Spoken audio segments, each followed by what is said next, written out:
Mind Your Farm Business on RealAgriculture.com is brought to you by RBC Royal Bank.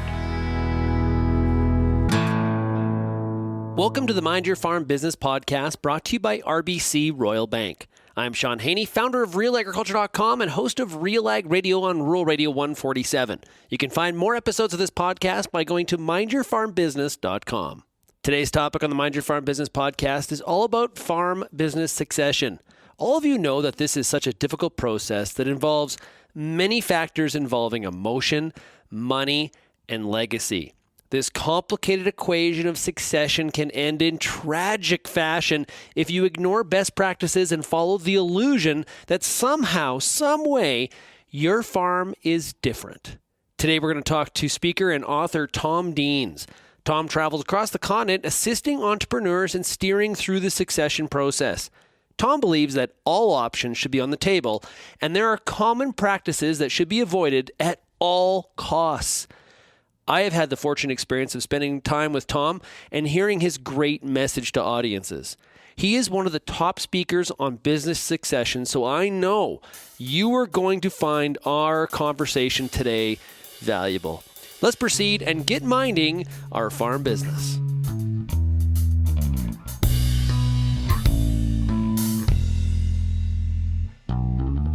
Tom, how are you doing today? Sean, fantastic. Great to be here. Yeah, it's great to chat with you here on the Mind Your Farm Business podcast. Tom, I know that you travel across North America talking to business owners, not just farmers, business owners, about succession planning. This is a challenging topic for not only farmers, but all entrepreneurs. You know, I think I would go one step further, Sean, and I would actually say it sounds like such a sad subject, right? Succession planning. It sounds like someone's retiring, someone's dying, someone's getting old. It feels morose. It feels dark. And it's really emblematic of why so few business owners do this. And really what I've been trying to do, not just in North America, but in 26 countries, I've been trying to change the conversation, switch the channel and say, no, business succession planning can be an awesome moment in a business owner's life where they actually feel some calm and peace and resolution. The fact that they've done something that so few farmers actually do, and that is get out in front of this issue and transition your farm in a calm, super calm, easy, rational way. Do you think one of the challenges that we tend to look at this as if like there's like a succession in terms of the throne, like in terms of from a monarchy standpoint, like the new king is, instead of it being actually looked upon as like a transition?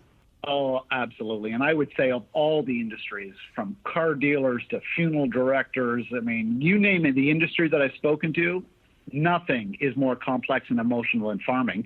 I mean, their business is under their nails, right? The dirt is under their nails. They're living on their business. Their business is in their living room. They can't get away from it. It is all mixed up. Family and business is mixed up into one beautiful cocktail that can be so explosive if they don't kind of separate that and get out in front of it, as I said. So I just think really what I'm trying to do is take that emotion out of it and say, look, it's a business. You've got a you got an income statement. There is no dishonor in exploring whether or not you don't have a buyer in the business, in the house. There's no shame for a farmer not passing on their business to the next generation. It is, listen, if Henry Ford's father implored him to be a farmer, because that's what Henry Ford's father was, a farmer, we'd never have the Ford Motor Company. There is no shame in not passing a business on to the next generation. It's a big part of my message. Yeah.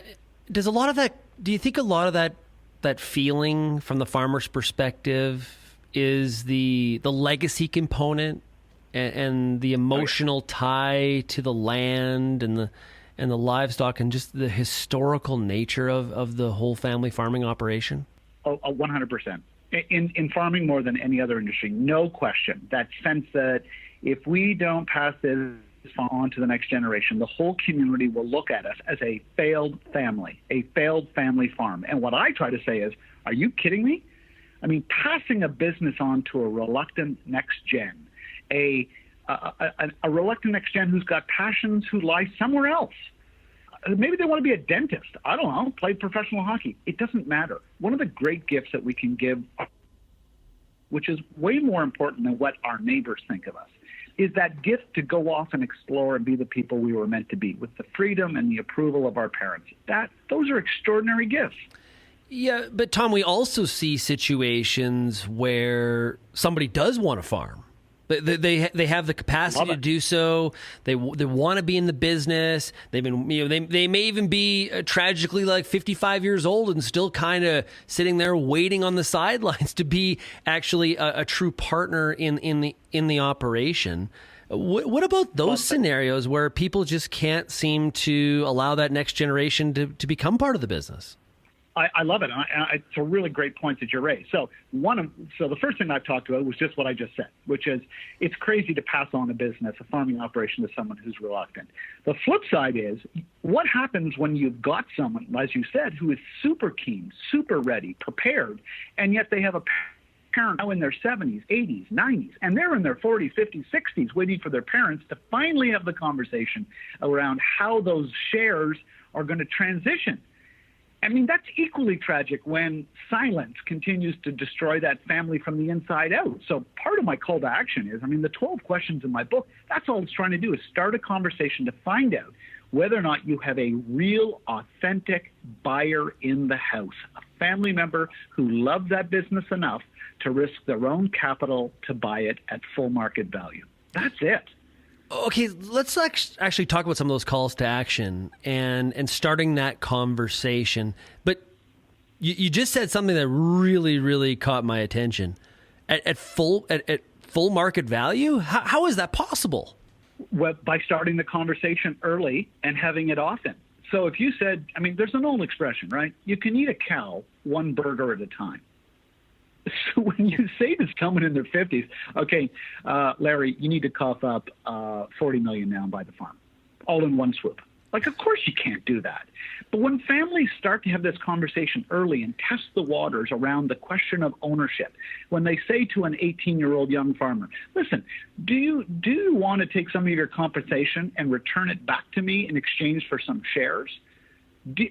That's when you can buy that business 1% at a time and then use perhaps the dividend stream from the ownership to reinvest and buy more shares. Do the math. As you get larger shareholdings, the dividends become larger. It exponentially grows and you become in a great financial position. It's also great to demonstrate to lenders, hey, I've been buying and risking capital and buying shares in my parents' business for 25 years. Do I want to be an owner? Do I want to have voting control? You bet. Look at my history. Look at my commitment to this farming operation. Do you see how different that conversation is as opposed to, as I said, come up with all the dough all in one fell swoop because someone's died? Yeah, and you want to buy out your brothers and sisters? Yeah, and it also speaks to one of the challenges of making, pay yourself first. Make sure you're paying fair market value then at the same time, which is another challenge on the farm for sure. You can see how establishing that early skin in the game, so to speak, really has obviously succession benefits, but it probably has some really good management development aspects to it too. Oh, listen, when young farmers have equity, when the performance of the business is dependent, on their future financial success. Watch how all in those young farmers get when they're not just working for a paycheck; they're working for the ownership.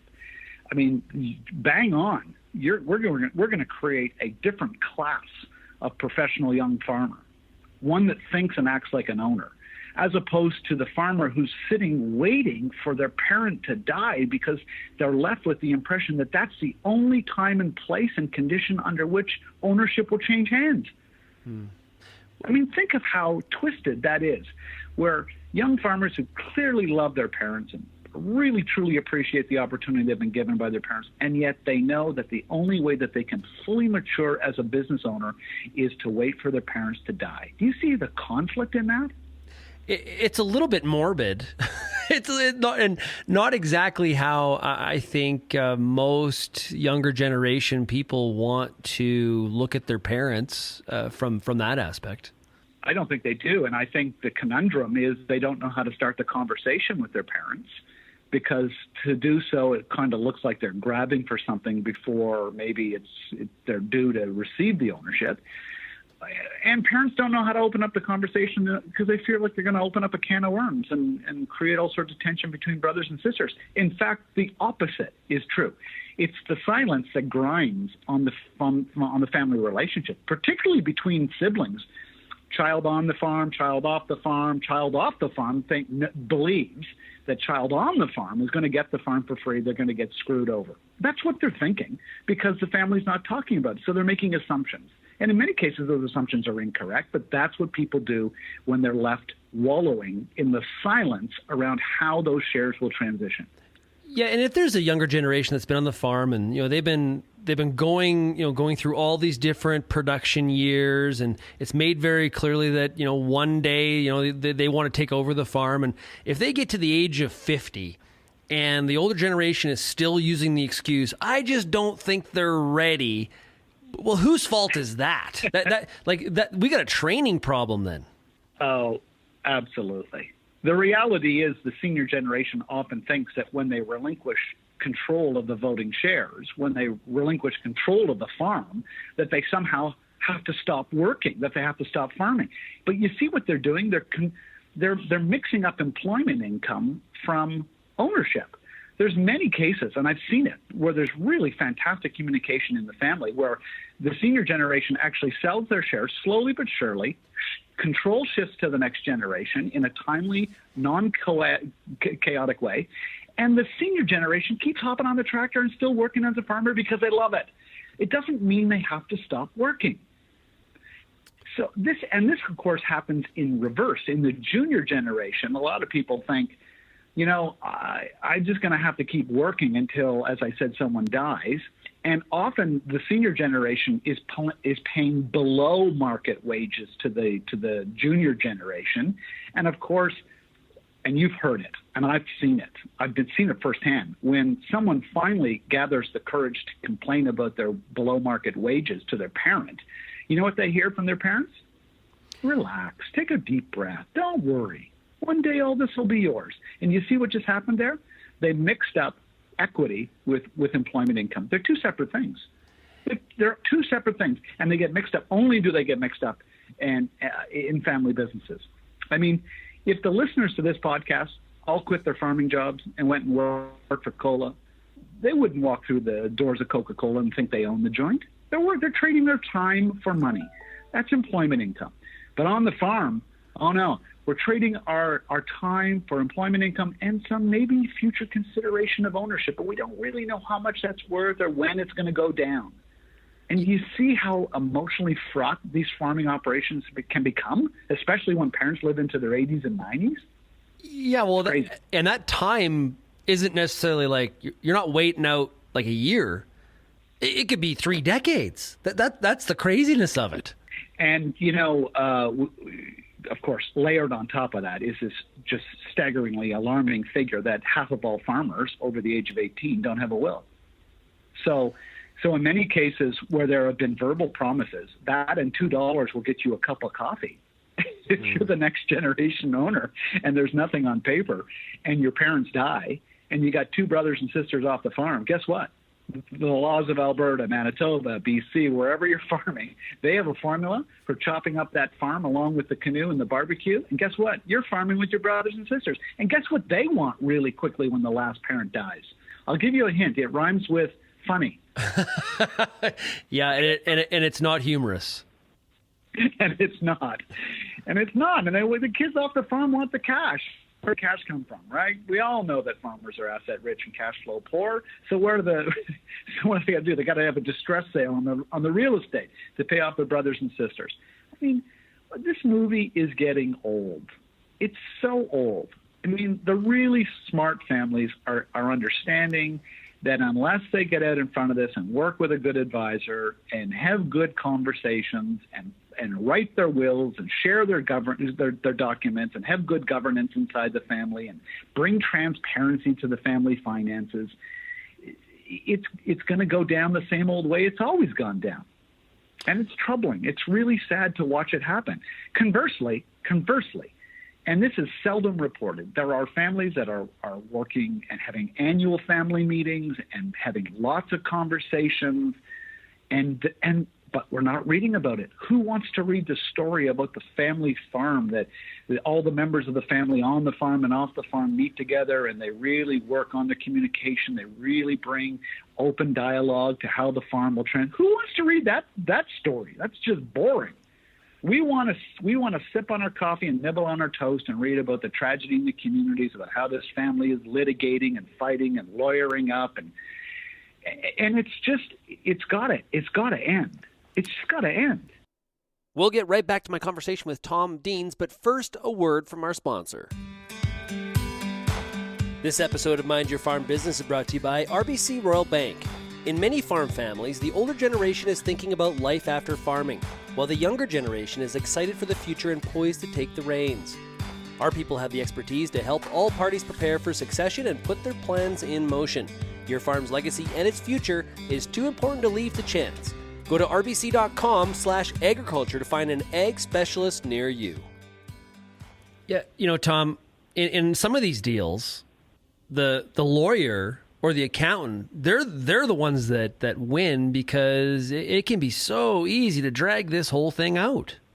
Well, listen, I don't want to pick on the lawyers because, I wrote a book called Willing Wisdom that's trying to implore Canadians to write wills. I'm keeping the lawyers busy, but man, I have a hard time defending a profession that spends zero money educating, promoting the idea of the importance of writing a will. When's the last time you passed a billboard that said, here's why you should have a will, contact our law firm. We write wills. We'll help you with your estate.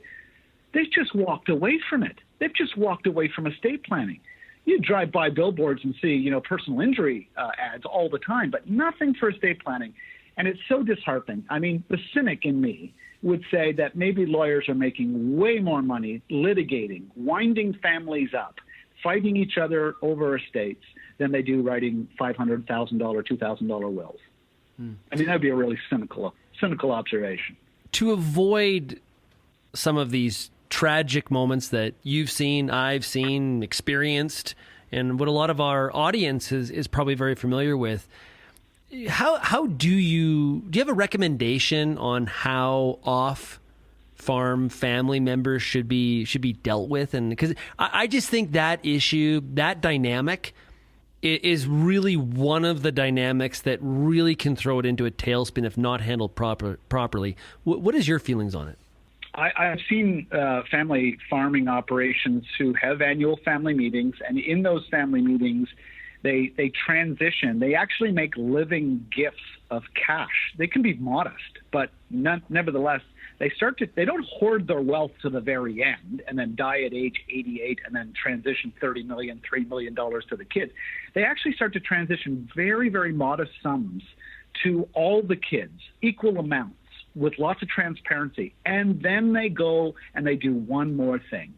They say to the kids in the family meeting, do you want to return that cash that we just gave you in exchange for shares at full market value? And there's no right or wrong answer. If you don't want to farm, take the cash and buy a car or invest in a business that you're passionate about. Watch the money. Follow the money. The money never lies. If the child on the farm takes that money and buy shares, they're committed. That's an owner. If they take that money and they, buy a half-ton truck, they may love farming, but they're not an owner. Why wouldn't you want to explore that as a senior farmer, as a senior generation farmer? Why wouldn't you want to explore that early and often? But you see what we're doing? We're actually trying to get that farm into the hands of one branch of the family, using the family money. It feels like you're recycling money a little bit, but really it's crucial. And most families skip that step. Consequently, what they do is they don't have the conversation, and then they die, and then the shares transition maybe to the one child on the farm. And then, of course, you know what happens. The kids off the farm lose their mind that someone got, an outrageous amount of money or value, and they got, as they would say, screwed over, and so they lawyer up. And that's not how we build great families or great farms. So getting the farm into one branch of the family is really, really what I'm trying to do, is by starting those conversations. Yeah, it really is ironic that most older generations on the farm, if you ask them, what are you doing this for? They would say, well, it's about my kids, it's about the legacy, it's about our family farm business. And so that's fine. But at the same time, the decision and some of the actions on succession that need to happen, those decisions get punted, even those conversations get punted even past their own death, which essentially guarantees or increases the probability significantly that farm will never live past another generation. There's some real irony there. There is. And heartbreaking, right? It's heartbreaking. I remember I was doing an event in Iowa, and after the speech, I was signing books, and this enormous man, he was like 6'4", and I'm sitting down, and he's just hovering over top of me. And I said, he handed me the book to sign, and I said, hey, I hope you enjoyed my speech. And he said, actually, I didn't. I am really upset with your message, and I don't know why. And I suppose I should thank you for that, but I've got a lot of work to do. And he was welling up, this giant of a man, shakes my hand, crushes it. And he says, I'm the oldest boy. I didn't really want a farm, but my father received the farm from his father. And he says, I think what's most heartbreaking about your message is I have compelled my son to continue to farm, and I know he doesn't want to farm either. I think we're 3 generations of farmers, reluctant farmers, who that's all we know and that's all we think we can be. And your message is really hard to hear. And I'm like, dude, thank you for sharing that. That's all I'm trying. I don't have all the answers. I got 12 questions in my book. I have no answers. But if I can help one family find out what they're really meant to do on this earth, and it may be farming, isn't that great? Or it may not be. Isn't that great too? Powerful stuff. Tom Deans, hey man, I really appreciate you joining me here on the Mind Your Farm Business podcast, and I can't wait till the next time we chat. Thanks, Sean. And hey, update your will. Absolutely. Get those wills updated, everybody. Don't miss out on that. Hey, Tom, what was the stat again? How many Canadians do not have a will? 12.5 million Canadian adults. It's just outrageous.